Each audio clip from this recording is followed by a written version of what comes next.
So, good evening, everybody, and welcome to the sixth workshop that we're holding for our members this evening at Flow Chennai. It gives me great pleasure to welcome Anand, a dear friend and one of the greatest voices of experience when it comes to boardroom discussions and corporate governance. And he will be in conversation with one of our youngest members, Divya, who also happens to be the treasurer, and she's going to be leading this program. So, without much further ado, please take over, Divya. And Anand, thank you once again for making this happen. A very good afternoon to one and all present. It's an honor for me to moderate this session. I'd like to thank Rinku and Flo for the opportunity. In fact, the topic for today is something that's very close to my heart for many reasons. And the primary reason being the speaker, of course, because we've grown up looking at him as our inspiration and a mentor. He has such a unique and diverse skill set, which I'm sure all of us can benefit from through this session. So without further ado, let me introduce the speaker for today. Anand is a chartered accountant with over 20 years of experience in Sundaram Finance Limited, occupying various positions, holding the title of Vice President. Over 10 years experience as partner in Ernst & Young, covering tax and regulatory aspects. He's an integral part of the lead advisory engagements, attracting private equity and strategic partners in industry, covering pharma, financial services, and various other sectors. He is currently the special advisor to Ernst & Young LLP. He has held various directorships, including in companies like MMTC Limited, Five Star Group, Sterling Resorts, Chennai International Center, and Nani Palkiwala Arbitration Center, to name a few. He is the founder and trustee of Palkiwala Foundation. He's held various prestigious positions. He was the past chairman of Indo-American Chamber of Commerce, South India Hire Purchase Association. He's a member of the Research Committee of ICAI. He was the chairman of Taxation Committee, Madras Chambers of Commerce, and various others. So, and also an academically acclaimed professional. His pursuits include, he's presented several papers on accounting and taxation in both regional and national conferences. He's a regular faculty for Reserve Bank Staff College, Chennai, and NBFC regulations. He's also a regular columnist in the Business Line on economic policy and matters. And this is just an abridged profile of this.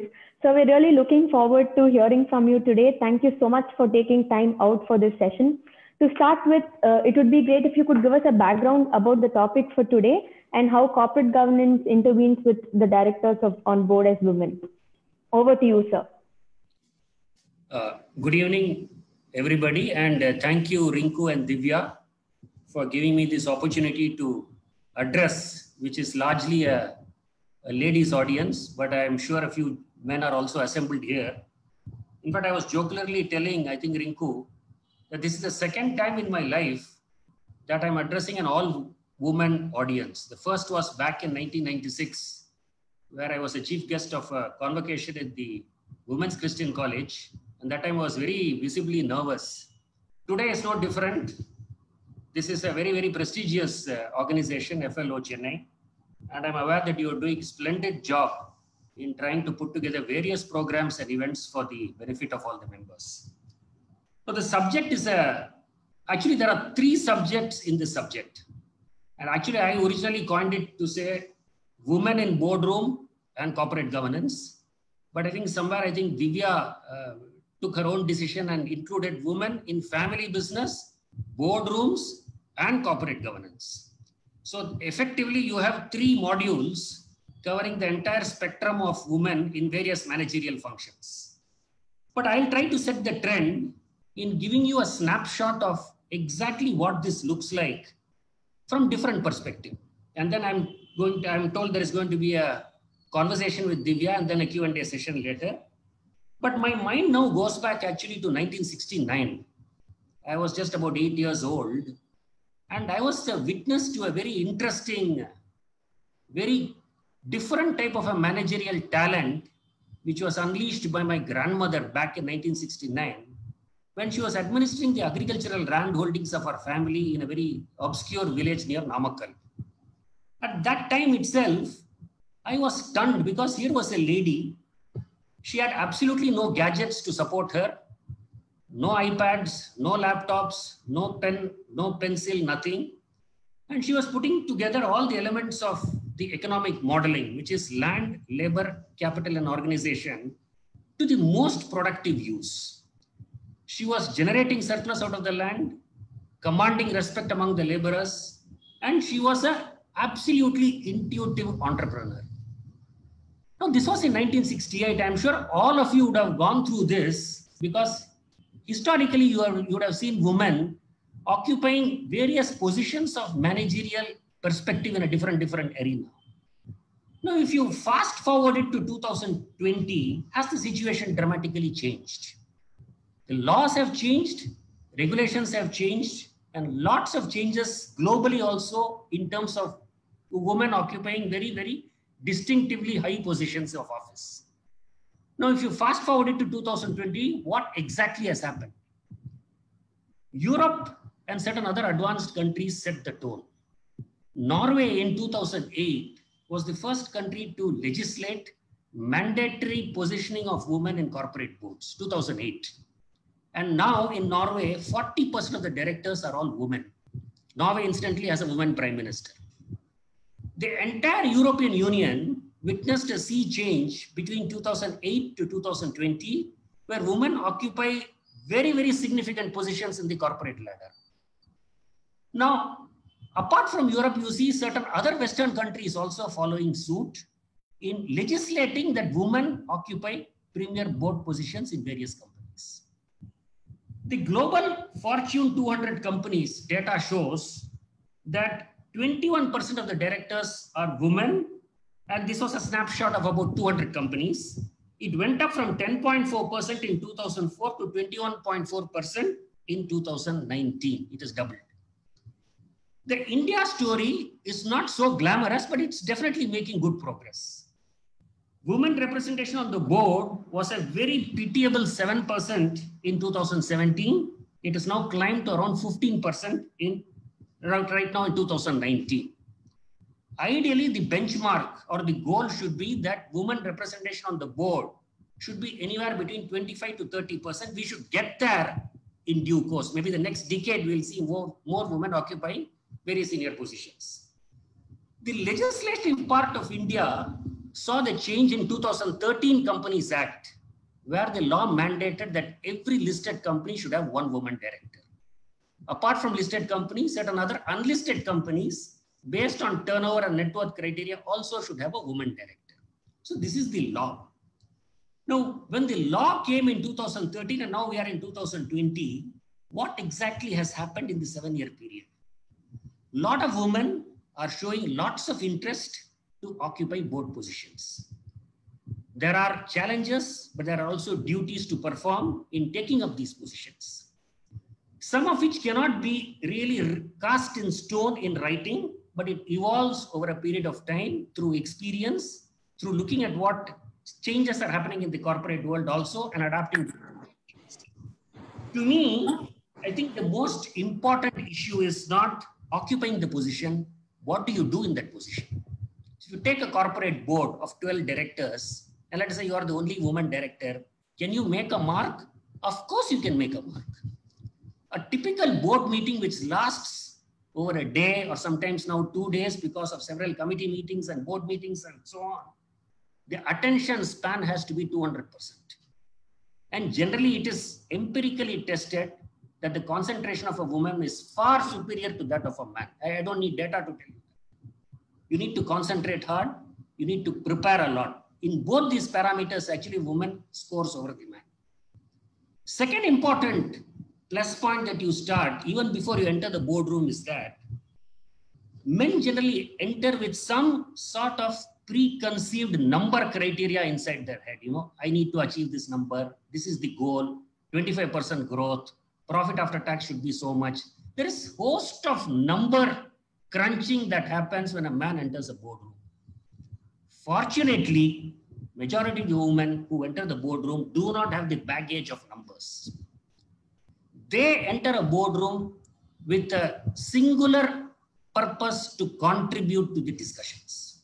And there are several areas where the contribution can take place in a boardroom. We live in an environment where 7 hours of PowerPoint presentation can be extremely laborious, can be very tiring also. But there are areas where, particularly on the people side, particularly on the HR side, particularly on the technology side, a woman's contribution in the post of a director is so valuable that that insight can be exploited by the management when it comes to decision-making process. Challenges will be there because somewhere there will be an overpowering influence of promoter directors saying that, no, we know what we are doing. We can get past this. This is what we want to do. And there will be a temptation that you sit as a mute spectator watching that proceedings. Yes, sometimes it happens. It happens to any independent director also sometimes. But the challenge is to come in at the right time, make the right contribution, and make the impact by making the point. That is more important. Now, what are the steps that are required? I'll just quickly take you through some of the steps, and then I'll raise a couple of issues, and then we can go on to the conversation. Preparation is very important. See, when a board meeting takes place, and we are now talking about women in boardrooms. I'll come to family business slightly later also. You have lots of information which will flow before the board meeting. A week or 10 days before the board meeting, you have to sit and prepare. What are the agenda items? What do we need to understand in the agenda items? What could be the ancillary issues? What could be the comparative issues that you'll have to see? The understanding of each item of the agenda is sacrosanct before a director enters the boardroom. If you enter without preparation, you'll be a little bit of, you'll just be groping in the darkness, so to say. So preparation is so important, and generally, and I can't back it with statistics, but only by experience, that for a board meeting date, typically you need to have 2-3 days of solid preparation. Alongside that, ideally, you should also visit the company and spend some time with the senior management team to understand what is going on in the company before the board meeting also, if you can. That will help you to understand the issues at the meeting and raise the issues which are pertinent to that particular meeting. Now, at the meeting, again, this is again evolving. And you don't have set of rules to dictate how this has evolved. A director plays what is called the role of a watchdog. What I mean by watchdog is, you are sitting, you are observing what is happening, but at the same time, you cannot be suspecting everything that is going on also. You need to have your antennas so alert that you have to find out through body language, through numbers, through presentations, are things going on track, or there are certain things that need to be flagged off. That will essentially come with experience, but again backed up by preparation. Somewhere along the line, you will also find out this is something which does not meet the eye, and therefore you can say, I'm sorry, this issue needs to be elaborated further, or I don't agree with this issue because of these reasons. Management may change track also. And why this is important is, and Divya will raise the question in the conversation, is today we are seeing a very unsavory situation in the corporate world, that there are too many scams, too many wrongdoings, too many diversion of funds, too many transactions which are very dubious and suspect in nature. Now, when this is happening around us, and there are enough instances, you can start with Satyam, go to ILFS, there are several cases.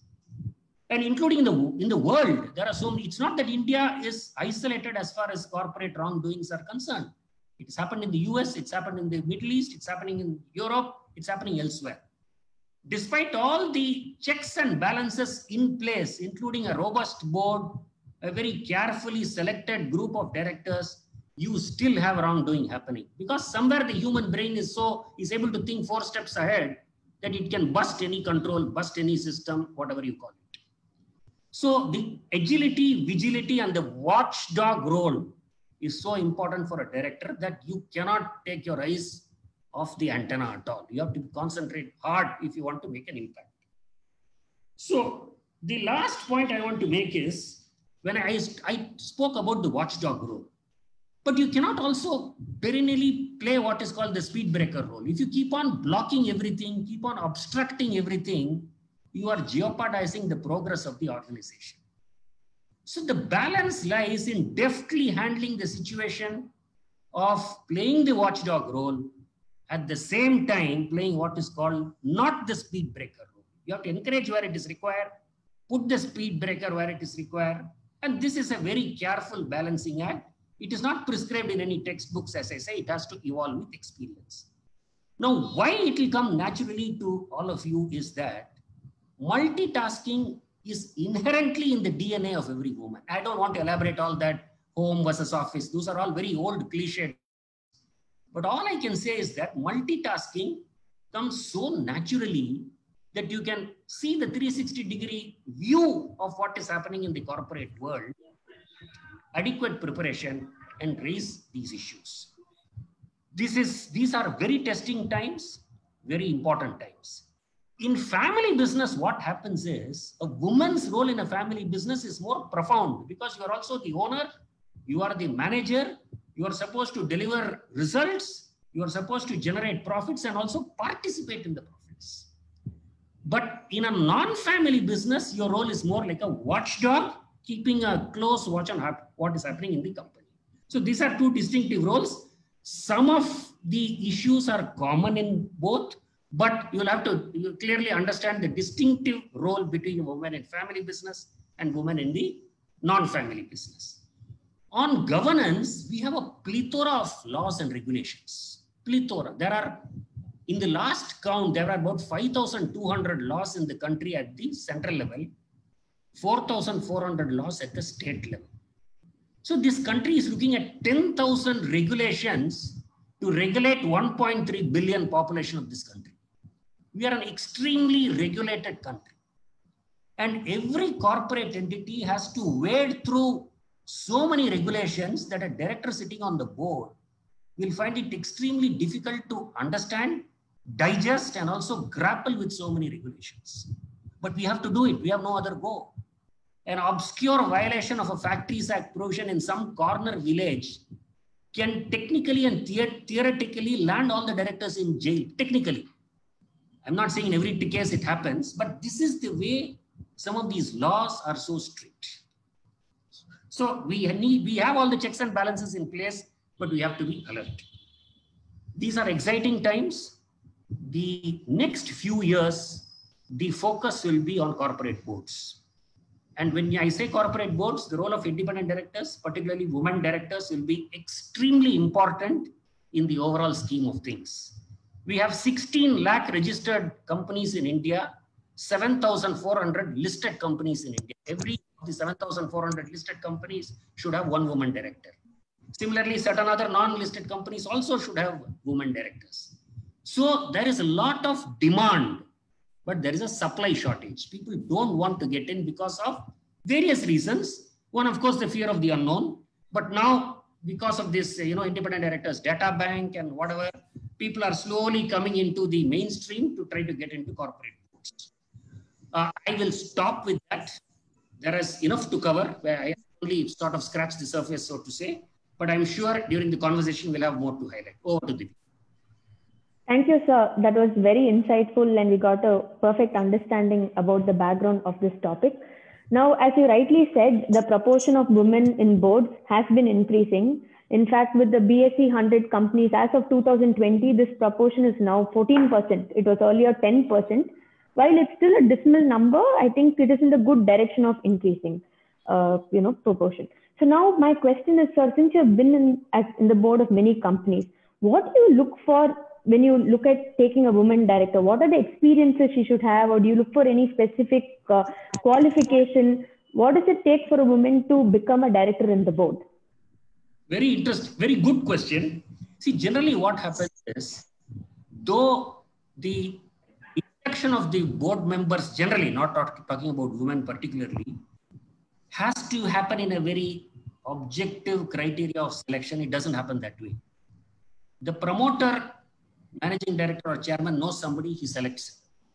That generally happens in a male independent director, so to say. In women also it is not different, but generally what they look for is, of course, qualifications, but more importantly, what they look at now is where exactly you will play the role. See, today, if you have 4 independent directors and all 4 play the same role, it will be duplication. You should have one independent director focuses on compliance, audit, accounts. another independent director, technical, production. Let us say third, you take a woman independent director, maybe more on HR, nomination and remuneration committee, the whole people related issues, brand, external environment, that could be one area. Depending on where your expertise is, that's how they will select. All right. But typically, say, supposing I want to apply for the role as a woman director, what would you recommend to be my first step? If in a situation where I might not know the promoters of the company or the network. So what would your recommendation be for somebody who's aspiring to become a director? Today, the step is natural. You have to now empanel in the independent directors data bank. The data bank is open. You have to take a test. I think before February 2021, you have to take that independent director. There are about 40 modules, very interesting. You have to take the test and then become a part of the data bank of the central government. So typically the promoter company secretary source the data bank and then say, I've seen Divya, I've seen, Geeta, somebody else. And then depending on your biodata, which is there, they will try to access you and then find out whether you are interested. Okay. So it has become a more level playing field now that there is a demand. They've also regularized the supply part of it. Correct. Yes. Compared to before, yes, some sort of a level playing field is there today. But still, that doesn't preclude a promoter from directly accessing somebody who is known to him and then telling her, you please come on board. I want you because of this particular vacancy. Okay. This is something that we also discussed before the session, sir, where we said that, if you take a woman director into the board of a company, we should also ensure that she is independent. That is, she is not related to any promoter or in any sense with the company as well. So in that scenario where you have an independent director as a woman in the company, how should she prepare? Is there any specific way in which she has to see the balance sheet? Do you have any inputs for that or any regulations she should be more aware of to do that? Very interesting question. And even I was trying to find an answer how to prepare. There is no codified form or methodology to prepare except for an examination. This is not an examination. It's an examination of a different sort. But typically what happens is the first two meetings, you will go unprepared. You will test the waters. You don't know how to prepare, so therefore you'll go unprepared. But from the third or fourth meeting, you know exactly the hang of what's happening. So because you know the hang of what's happening, and from the third meeting, you will now try to figure out how to prepare. So for example, I'll give you a very interesting example, but maybe slightly out of context. If you're sitting on the board of a company called Reliance Industries Limited, the turnover of the company is some 4,50,000 crores. The market capitalization of Reliance is bigger than the GDP of several countries. Now, how do you prepare when you go to that company? Because it's so mammoth in size and the operations are so varied. In the first two meetings, I'm sure you'll be clueless. But slowly you'll try to understand what the business is, what the operation. Sometimes the size also determines the extent of preparation. It's a smaller company, you know exactly the smallness of the preparation will also guide you better. The larger the company, more you have to prepare because of the complexity involved in that business. But you'll have to find your way, read more journals relating to that industry, know more about competitors, look at more numbers, and then try to assimilate the data point around that company. Okay. When you rightly said, sir, look at numbers. So what would be your tips on how one should see a balance sheet of a company that they've not been involved with? Yeah.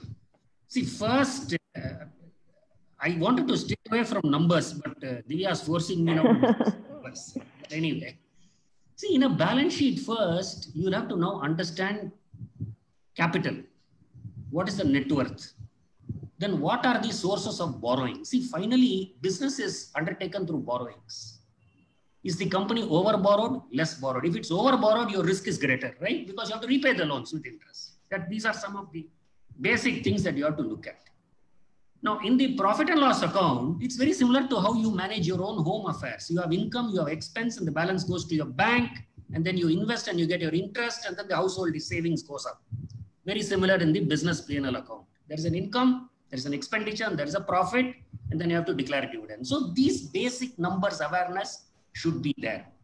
Ideally, I don't want everybody to take a gun and shoot at me now.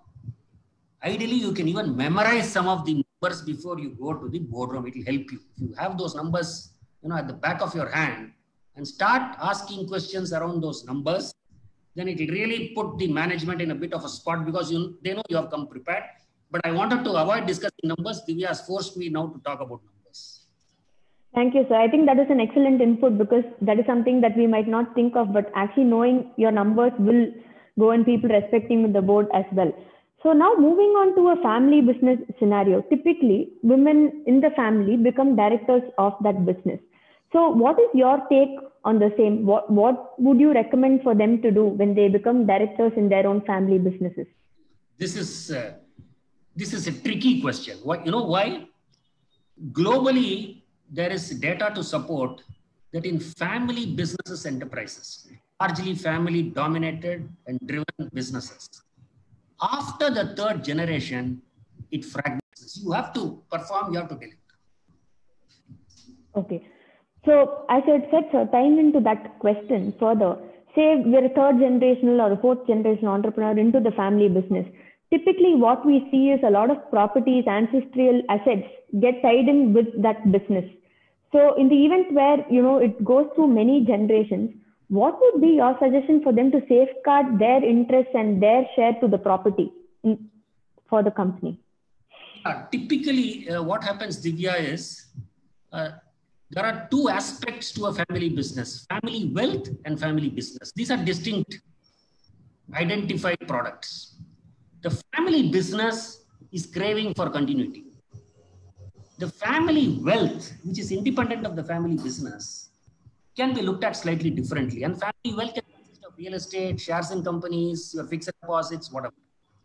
So that has to be dealt with separately. Whatever be each one's ability to look at the family wealth in his or her own way, because some look at it differently. Some say, I don't want wealth, I'm focusing only on business. Somebody may say, I want wealth, I don't want the business. So these are matters of niceties and matters of details which you'll have to sort it out independently. But what is important in a family business is the business has to be separate. Whatever happens, real estate is separate. The business has to go on uninterrupted in a seamless manner, in a congenial working atmosphere. That has to be ensured. Okay. Thank you, sir. That is very insightful. And now that you had also mentioned when you had given us a brief that there are various laws and regulations that govern a company, especially in light of Corona, and a lot of companies are looking to change their management, which means positions are going to open up for a lot of women who are aspiring to be directors on board. So what are the risks and the specific regulations that they should be aware of before they take this up to make a decision? See, I didn't want to scare you by saying there are 5,000 laws in the state, 9,000 at state, so 10,000 laws you have to master. Impossible. Nobody can master it. That's not what I meant. What I'm saying is corporate law and basic laws relating to business, you have to have a fair understanding. You have to have a fair understanding. And it's not by just reading the law. You don't understand the law only by reading the law and regulations. You have to apply it in a practical manner at the situation that is confronting you. That is the best exposition of application of the law. That will come over a period of time. You don't have to keep on, burn the midnight oil, reading every section and rule. That's not possible. But the basic law which you should know is the corporate law, some income tax law, SEBI regulations if you are a listed company. So these laws broadly you will anyway come to know because the company itself will be discussing it on a regular basis with you. So this understanding will come automatically to you. Actually, these are not very complex laws. Once you go through it, you will find it is much easier than so many other tougher jobs that you are otherwise doing. So that way it is not a very Herculean task to sort of master. Okay. And sir, this is now from the angle of a company who is looking to have an independent director or a woman director, whichever. So you had mentioned that now there is a database where people can access and, directors can enroll themselves and companies can choose. So as a company, as an entrepreneur who's running my company, would you suggest that I first go through the route of looking at the independent director database, or would you say I still go through the route of going through known people who are well recommended through a network? What is your view on this? I think you should do both, and it's not either or. And let me explain and rationalize it why. See, this independent directors data bank gives you a ready-made fix on who are the people who are already enrolled. Let us say there are 40 women enrolled already there. You'll have a good idea about who they are, background, have they taken the test, How have they performed? So some idea you'll have about the proficiency of the individual. You also look at some of the known references that come your way. Because actually, if you look at how corporates recruited people those days, it was all through reference, word of mouth. Some neighbor's friend, a very good boy, family is well known, you know, extremely good practices, healthy practices. So we take them and then groom them in the organization. The induction of the director is no difference. Once you know people, you know the culture, you know the background, you know the strength, weaknesses, whatever. So that test is already conducted and you take them and then put them to the grind. So that is also there. Ideally, you can have a mix and match of both. Then finally, you select what you can. Okay, thank you, sir. And I go back to the case of, risk and rewards. So typically, sir, there are different companies. We have NGOs, public companies, private companies listed. So what would you think could be the safest avenue for a woman director to pick and choose from if they aspire to be one? In fact, I also wanted to mention in my initial comments that there are a lot of these not-for-profit companies. I don't want to say charitable institutions because that gives a different color. When I say not-for-profit companies, they also have a board of directors. It's a Section 8 company where there is a board, but the objective is not to make money and distribute dividend.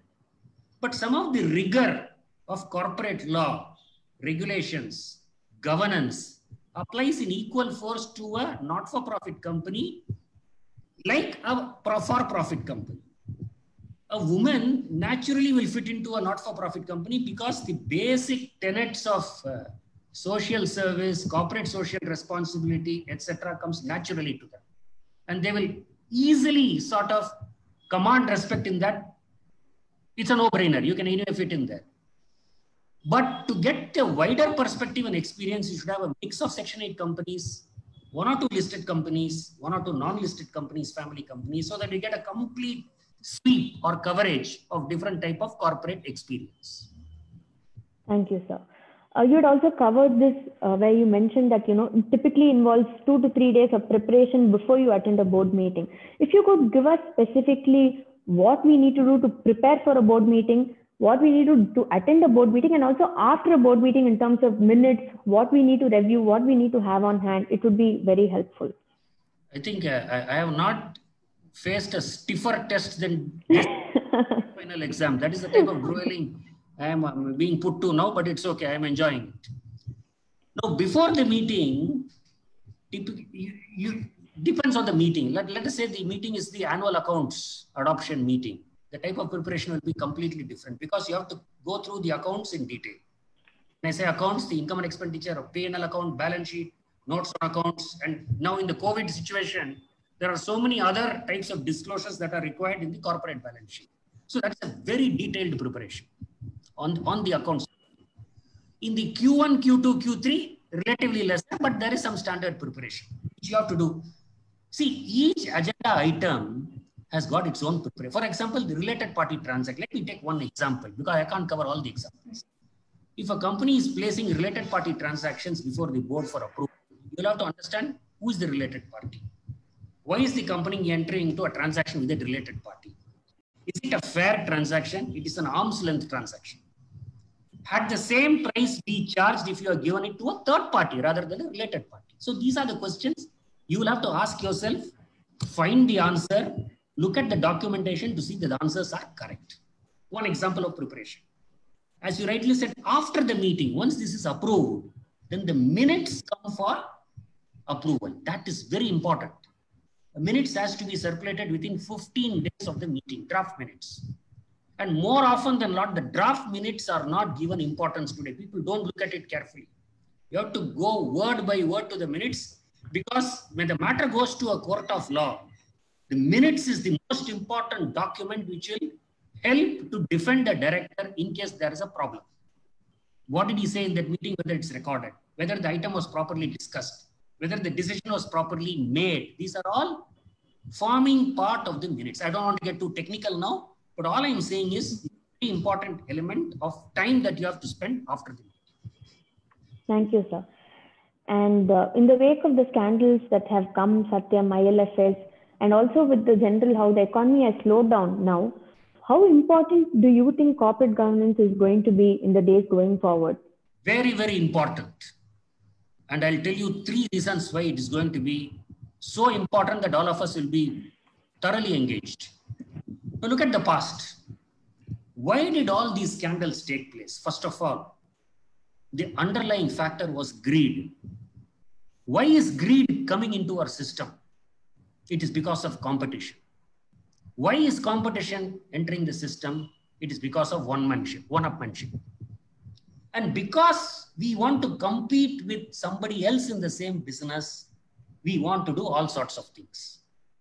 And because we want to do all sorts of things, greed overtakes us and makes us do wrong practices, fudge accounts, inflate sales, inflate profit, distribute dividend out of non-existent profit, play to the stock market, shore up the stock market price, make a killing and create wealth. For whose benefit? Finally, you will get caught. See, the law of averages, just like in cricket, will catch up with you. If we think that we are smarter than the law, we are fooling ourselves. Because at some point, the lawmaker will catch you if you go on indulging in malpractices and wrong practices. Now, I can start with the way back in Mundra scam. It started in 1964 itself. Then there are so many other scams which have happened. And every time in Harshad Mehta, 1992, before that, the Canara Bank scam, when Mr. Ratnakar was there are so many cases. Is there a common element in all these corporate scams? Yes, greed. Now, how do you solve this problem of greed? I don't have an answer. You need to go to a philosopher. But from a governance standpoint, this is where directors play a very important role. The speed breaker role comes here only. You have to arrest this greed factor at the boardroom and see that, okay, growth is important, but not growth at any cost. Growth, measured growth, properly arrived growth to the satisfaction of all stakeholders. And today, I don't mind spending 3 minutes on this, is very important. Today, a corporate entity is not about satisfying only owners. It is about stakeholders. Stakeholders means shareholders, your customers, your employees, your government, your regulators, all the players who are directly or indirectly connected with your company are called stakeholders. And you exist for them, not only for the owners to make. If we realize that earlier, the better it is for us. And there are a lot of top companies practice this to a T. And my request to all of you is take some of the best chairman speech. Take Unilever, take Nestle. There are so many companies where the chairman's speech, what he's communicating to the world at large, is the most important treasured document of the vision of the company, the principles of the company, the strength of the company. All that will come in the chairman's speech. So to answer your question, Divya, yes, the role is very important because from now on, post the pandemic or whatever we are calling it, we have to ensure that our governance system is in place. Our watchdog role is played better than what it was before, so that we ensure that there are no more surprises through corporate misdemeanors, scandals, so to say. And let me complete this point. Here, the knowledge of IT has to be now very strong in technology. Because today, the size is so scary that everything has to be controlled through IT, technology, analytics. So the whole game about how to control business is changing from a manually loaded system in the 60s, 70s, 80s to a completely tech-driven regime, which is happening now, particularly work from home, the controls around work from home, system control, IT control, whatever, ransomware attack, all sorts of things are happening, ethical hacking. So we need to be mindful of all the IT challenges which are confronting us. Thank you, sir. That is very succinct. I think we've got a very good understanding now of how that works. Now, my last question would be, typically when you see women represent 80% of consumer spending, and even at workplace, at this time and age, it is balanced. But the people at the top are much lesser than what is desired to be. Now, you've headed an MNC yourself. So what would be your advice or tip for a woman to, shatter that glass ceiling to reach the top? What do you think that they should do? I don't know whether I have a proper direct answer to this question. There are various ways in which you can climb the ladder. You start at the lowest rung and then climb the ladder. One way of doing it, which is the generally perceived accepted way of climbing up the ladder and reaching the top. But I guess there are certain other ways also. I mean, suppose you are so intelligent, you have so much of native intelligent qualifications, you are laterally picked up from nowhere and positioned in a middle level suddenly. And then from there, you quickly climb and become a chairman and managing director. That has also happened. It's not that it has never happened. So it is a function of your own inherent strengths, skill sets, qualifications, experience, whatever. Or the other way of straightly starting from grassroots and climb the ladder and going to the top. I think two examples, we have to look at these two examples to find out how they really meet. Vinita Bali of Britannia and the biotech, just forget her name, it doesn't come to me. Kiran Majumdar. These are stellar examples of women who have reached the top and commanded a lot of respect in that particular domain of corporate, entities which they were ruling. So these are very good examples. And similarly in the banking arena, there are a lot of women who have made a profound impact. Acharya, who retired, very profound banker. So many names are there. So, I mean, we have to look at those cases to find out what exactly made them so successful. Thank you so much, sir. That was very good, and we got a good understanding of the same. We have a question from the audience. Do women have an equal pay in India as well? Of course, yes. I mean, it's a no-brainer. They have more than equal say today. In fact, now it's the other way around. I get a feeling they have more say than probably men in India that they do. So forget the laws. The law is one part of it. I think the way in which the acceptance has been now firmly embedded in the overall corporate ethos clearly established that women have a greater role now to play in not only decision-making process, but also in some of the niceties of the corporate environment also. And it's not only about the HR. I think I overplayed the role of this HR, IT and all that. Even in some of the front-end activities, so to say, some of the factories, a lot of women who are heading factories also, they have a clear understanding of the production processes, the line managers and so on and so forth. So, I mean, these are very, very interesting times for women, not only to play a meaningful role as a working woman director, occupying a whole-time director post, which is extremely time-consuming and very, very demanding than even an independent director. That is a different demand set on them, but this is more like a working woman director. But it's very challenging, and they have made a mark in some of these manufacturing entities. And life is beyond this IT back office. Manufacturing has to be somewhere also perceived to be the backbone of the economy. It is still 17% of GDP. I mean, it's not a small number, and it provides employment to so many people. So you look at the canvas of manufacturing, and the role of women in that arena is going to be more profound as we go on. And particularly in states, you look at some of the 30 states, the aggression that they are showing. And some of the women occupying very state hierarchy also. And naturally there, they have so many other, corporates which are coming under them. They look for talented women and very qualified women to come and help them in various capacities there as well. So I think the world is great enough to play a meaningful role in several capacities, both at the front end and at the back end.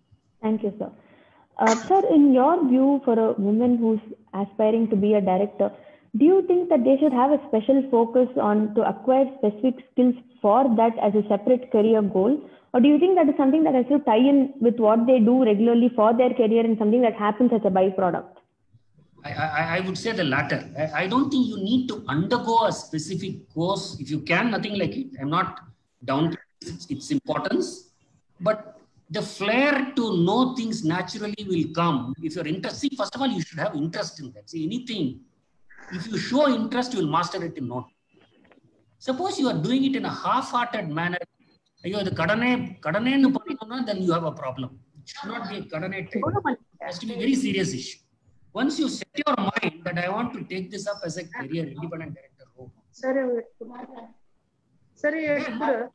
you automatically prepare your own building blocks around that role. And you are the best person to play that building blocks role. And today, you know, what is happening is, I find the more you interact with a lot of people who have played that role, that itself is a repository of huge knowledge. And there are so many books coming on this subject. How corporate enterprises are built up, made, how these individuals scale greater heights in the corporate, you know, arena. So these are natural learning which will come to you, interactive process, some reading, this, that, and 1 or 2 live situations. That's it, you made it. There's nothing much to it. Actually, it looks quite simple, actually. True, sir. We have a question. Does giving ESOPs and handsome commission to independent directors... No. So I do not ascribe... in fact, you have hit the nail on that. I wanted to cover it. The moment an independent director is attracted by money, he loses independence. Straight away gone. If I'm in a company and the company is paying me 1 crore ESOP, I will look at the promoter before even sipping tea in his presence. Because I'm beholden to him, he is going to give me 1 crore. I will not even be independent in the choice of the biscuit that is going to serve to me at the board table. So, according to me, that is why they amended the law to say no ESOPs. They still have commissions. That's a separate issue. But the amount of money, in some sense, if you are, let me put it this way. If you are depending on that money and taking up that post, there's a bit of a dilution in your independence. I don't want to say you've completely lost that independence. Suppose you don't care for that money, but the money comes. You can still be independent. So this is something you have to control. Law cannot control. You have to control it. Absolutely, sir. You hit the nail on its head. What are the good books to read for an aspiring woman director? What are the good books to read for an aspiring woman director? Actually, you know what you should do? Just go to Google and click several articles on independent director. There'll be about some 4,000 articles. Select 2-3 to start with, and then keep exploring. More than enough, according to me. But there are enough and more materials. I don't want to name any of them specifically, but there's enough material. Globally, if you see some of the literature around the independent directors, particularly in Europe, fascinating reading is there. Google and find out. Some of the big four, you know, they come out with a lot of these publications on what is called boardroom experience and all that. It will give you a good insight into the actual functioning of an independent director. And see, in the 1970s and 80s, when we started live, we had a fascinating to read annual reports. See, for us, we didn't have business newspapers. Economic Times, I don't know whether I remember you were reading Economic Times in 70s and 80s. But what we used to grab was Gujarat Ambuja Cement's annual report, ACC annual report, Hindustan Lever annual report. See, for us, reading annual report was like reading more than a storybook, you know, and then trying to remember some of these facets. So today, even now, despite it's coming on the internet and all that, if you can grab the hard copy of some good annual reports and go through it page by page by page, you'll get the supreme satisfaction of knowing exactly what is happening, not only in that company, but in that industry, which is more important. Definitely. That early involvement of women in family business operation could produce valuable tacit knowledge. That's Definitely. I mean, that's a head start, no? If you start early, and let us say at 2021, your father who's running the business has already initiated you into the shop floor. You understood the process, the R&D, the technology, the product, the input, output, the market, the customer. At 24, you are ready. I'm oversimplifying it, but I'm just saying that look at the head start that you will get. Not only in manufacturing, but also in services. So this head start is important, but more importantly, Divya, what you need to do with that head start is how much you assimilate. See, I can get a 3-year initiation training module in place, but how much do I grasp? How much curious I am to learn? And how much I register? I still go back. I may sound a little old-fashioned, but if you can go through that grind and take down your own handwritten notes, put it in the iPad later, but not initially in the iPad, and then start, going through it line by line by line. What have you learned? What have you registered? Over and over again, that's the best training that you can imbibe for yourself. Absolutely, absolutely agreed on that point of taking down notes and being more prepared. We have another question. What if the accountant whom you rely on or the lawyer you trust misleads in most cases and supports the wrong? Whom should one trust, or do you suggest one needs to know accountancy and legal aspects? No, you should know a bit of both. See, today what is happening is, again, I'm tempted to go back to the older days. Unfortunately, since age is catching up on us, we always refer to the older period more than the current period. The question is, those days we used to be very, very super specialized in our approach. But today, the need of the hour or the mandate given is, you don't have to be a super specialist because you can buy services at a cost. You need to be a common sense generalist with a clear understanding of what you are doing, and each of the lawyer services or accountant services can always be outsourced, and you can get that opinion and then look, sit in judgment of that particular product that you bought or the services that you bought.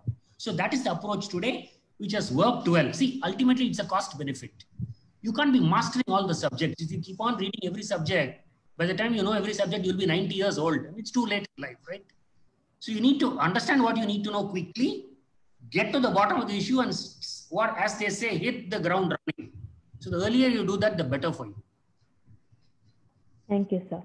Does investment or building up a portfolio of listed company can increase the interest of women on ongoing updation of knowledge? Definitely, yes. Why not? Today, the markets are also so vibrant, so volatile and also vibrant that you need to understand the markets in a much more granular form today. Whether it's debt market, equity market, mutual funds, the products, the variations, the returns. I mean, the information that is available around the markets are so much today that a knowledge of that, I'll tell you where it helps you. There are two aspects of the market that you need to understand, even as a director. One is the overall economic market. Indian economy, Chinese economy, US economy. US is the largest economy, $24 trillion economy. You need to understand that. China is a $14 trillion economy. Second, you need to understand that. India is a $3 trillion economy. Third, we say that we are just inching towards Japan, but anyway, whatever it is. So the three large economies, how the economy is shaping, you need to have a broad understanding what's happening in the economy. And which sectors of the economy in these three large economies are firing, which are not firing. Because that will help you to have a decent conversation in the boardroom when the economic aspects come up for discussion. Second aspect which you need to understand in some detail is the overall stock market. How are the markets behaving? Which are it's not that you're going to get into some confrontation with your fellow that, no, you should have bought this share, you should have sold that share. No, I'm not talking about that. I'm talking about a broad understanding where the markets are going, how things are shaping, where is the Sensex moving. Some understanding of that will always help. Thank you, sir. Would it be a paradoxical situation that if one of the companies wishes to offer a senior, most experienced domain expert stock options at appointment level itself, though the person says he does not want any remuneration? In that case, would it still be viewed as greed, or just take it up and move on and continue to advise in the best possible manner? Would you consider that as being transparent? I will pass on this question to Rinku. You should answer this question. Would you take it or would you not take it?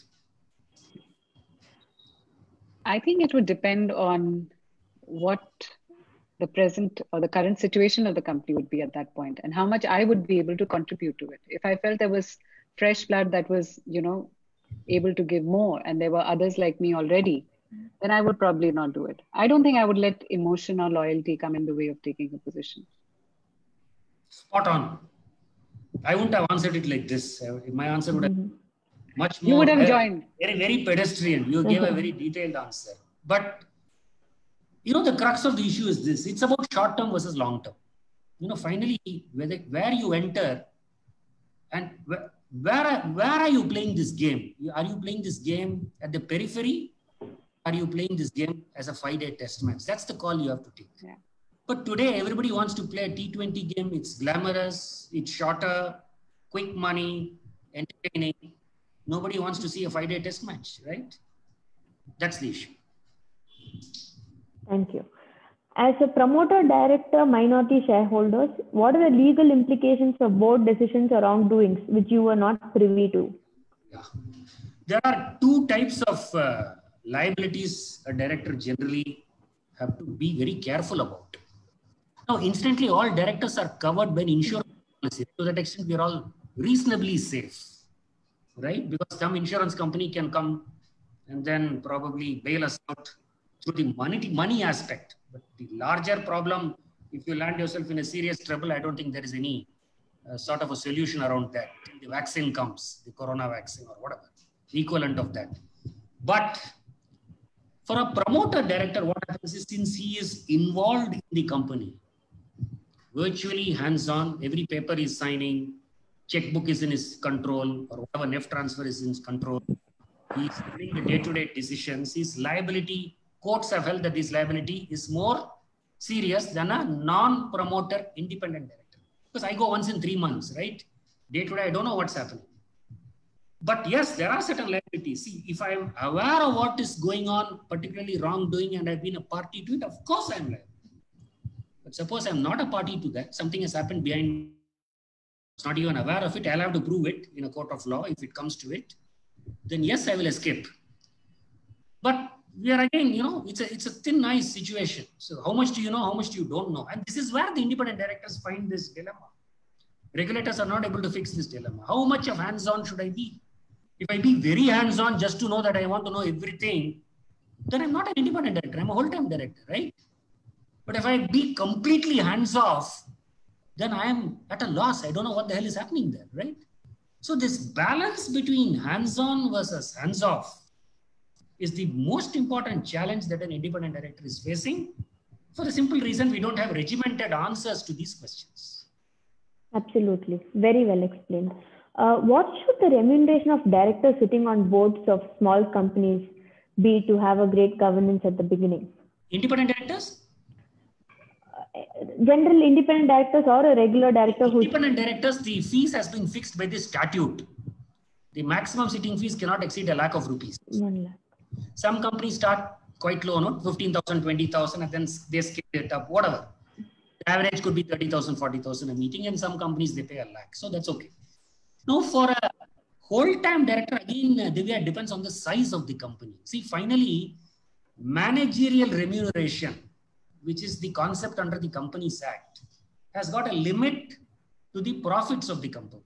What the company can afford in terms of the profits. 5% of the net profits is what you can pay as managerial remuneration. You make lots of profits, of course, the managerial remuneration, salary, perks will be larger. If you don't make profits, it has to be smaller. But sitting fees is not a function of profits, it's a function of effort. You go there, take that, you get paid that whatever amount is stipulated as sitting fees. True. Today for startups, which is the best form of partnership, LLP or private limited? Also, how does one check the background of the partner you choose to do business with? You have to answer that question. You are hands-on, day-to-day. Yeah. Partnership firms, how to convert partnership firms into LLP and LLP back to partnership firms. So yes. Circus keeps going on. No, but okay, to answer this question in as brief a manner as possible. See, the corporate form of organization lends itself to the prime advantage that you can scale up very quickly. You can access funds quickly. You can borrow because the bankers prefer a corporate structure because it gives them comfort. The owner has got a skin in the game in a much more organized manner than in a partnership form. So that's why corporate structure is the preferred structure for institutional investors, private equity investors, of course, bankers, and of course to scale up. Now, LLP has got a very limited application. It's more, tax driven, and it's a very sort of a via media between a partnership firm and the corporate structure. Partnership firm is clearly, 2 steps below a corporate setup, right? Yes, sir. Absolutely. It's very subjective based on what you aspire to do. And the last question would be, networking remains a problem for women, though they have heterogeneous network. Please suggest how to build it up, sir. No, I thought you have better networking than men, actually. Thinking you should say, how do men improve their networking skills rather than women? Well, a lot of avenues now opening up. Various organizations are, I'm not talking about all women organizations, but even generally also all chambers, all associations, there are lots of representatives of women in the committees and all that. It's a question of where you want to position yourself and get what type of knowledge, mileage, contacts, or whatever you want. So you have to pick and choose depending on where you want. Of course, for a professional like yours, there are various, professional bodies like Chartered Accountants Institute, Bombay Chartered Accountants. There are lots of other avenues open for you. I think there are too many. I think we have a problem of plenty now. We have to choose the right one, which will sort of take care of your interest and be more. See, time is also limited. You have to spend your time usefully also. You can't be going to all these chambers and then spending time unless you find it productive. You have to pick and choose what is best for you. Yes. I think with that, we would wrap up for today's session. In fact, I came in with so many doubts and you've beautifully clarified all of it, and so many pearls of wisdom through the session that we have taken. Thank you, sir. I can only, my professor used to tell me in the commerce class, if you are not confused, you are not well informed. I think I have sufficiently confused all of you to be as well informed as you can possibly be. Thank you, sir. Over to Rinku. Thank you so much, Divya, for a very, very candid and engaging conversation. That really was a really very interactive one, very informative session. And Anand, I have no words to thank you. Really, right from the beginning, you have been the ultimate person when it comes to planning, conceiving, and I think you had a picture and a visual in mind even before we planned this session. Thank you so much for taking time out. Thank you for confusing and decluttering and clarifying our mind. I'm sure all of us will go back to Google for further assistance very soon. And I look forward to a lot more interaction with you. And I just wanted to, I had one clarification. We have some new members, some young entrepreneurs. If any of them have any doubts on this, some of them who are independent board members, would it be okay to connect them to you, Anand? Sure. At any point? No issue. Lovely. Thank you so much. And I'm sure we've taken a lot of liberty with you during this session, but it's been a real pleasure having you on board. Thanks a ton. Thank you, Rinku. Thank you, Divya. I found it very interactive, very engaging, and thank you for this opportunity. Good luck to FLO for all the future endeavors and events that you're planning for the year. Thank you very much. Thank you. Thanks, Anand. Special thanks to all our members for keeping the session so engaging. We really enjoyed, answering your questions, and your support to us during each and every program means a lot. I did notice some members from the GB as well, and some other chapter members. Thank you for joining us. A big thank you to members who are affiliated to Flow and those who saw our messages and joined in today on special request. It's been a pleasure to have you as our guest. With that, we come to the end of this meeting. Good day and see you soon.